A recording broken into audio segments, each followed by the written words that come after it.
Breaking: NFL executives just woke to devastating news about the rest of their season today. The National Football League is starting to learn what happens when you let your paid employees disrespect the United States of America and all she stands for. Our boycott is working, folks. The NFL's TV ratings were once again down again in Week 2. A Jefferies analyst has projected that its TV partners could lose out on $200 million or more in earnings if its rating troubles persist in a double-digit way. During Week 2, the NFL saw a 4% drop from 2016's Week 2 in live and same-day average viewers of Sunday games and a 14% drop in viewers for Monday Night Football. I am sure NFL spokesmen will deflect the blame by saying there are too many penalties or that the games are too long. But patriotic Americans know very well what's going on, and it's not the games. It's the players disrespecting our nation, her flag and all of us, by refusing to stand for the national anthem. Red Alert Politics reports,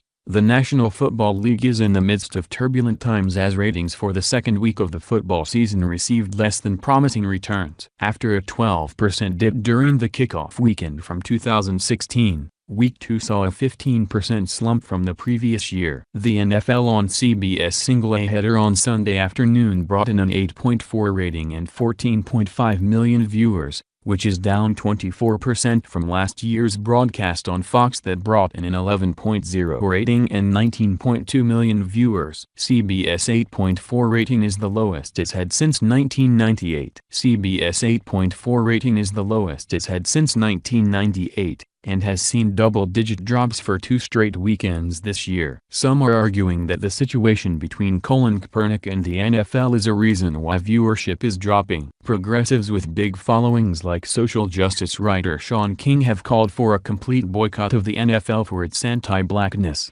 Meanwhile, conservatives like actor James Woods is boycotting the NFL, too, for allowing Kaepernick's protest of the flag to happen in the first place. The 4 networks who broadcast NFL games, CBS, ESPN, Fox, and NBC, will generate a total of around $2.5 billion in NFL ad revenue this year alone. This would mean that a 10% drop in ratings over the course of the season could cost those networks a total of $200 million cut in earnings. Sports Illustrated reports, every NFL player who has protested during the national anthem this season. If you were under the impression that Colin Kaepernick's continued unemployment would cause NFL players to think twice before protesting during the national anthem, think again. Last year, Kaepernick sat, and later kneeled, during the anthem to protest police brutality and racial inequality. Several other players joined him throughout the season. Yet despite the blowback Kaepernick received in some quarters, NFL players appear even more eager to protest than last season. Perhaps the biggest story of the 2017 preseason has been the willingness of players to demonstrate during the pre-game rendition of the anthem. After the white nationalist rally in Charlottesville,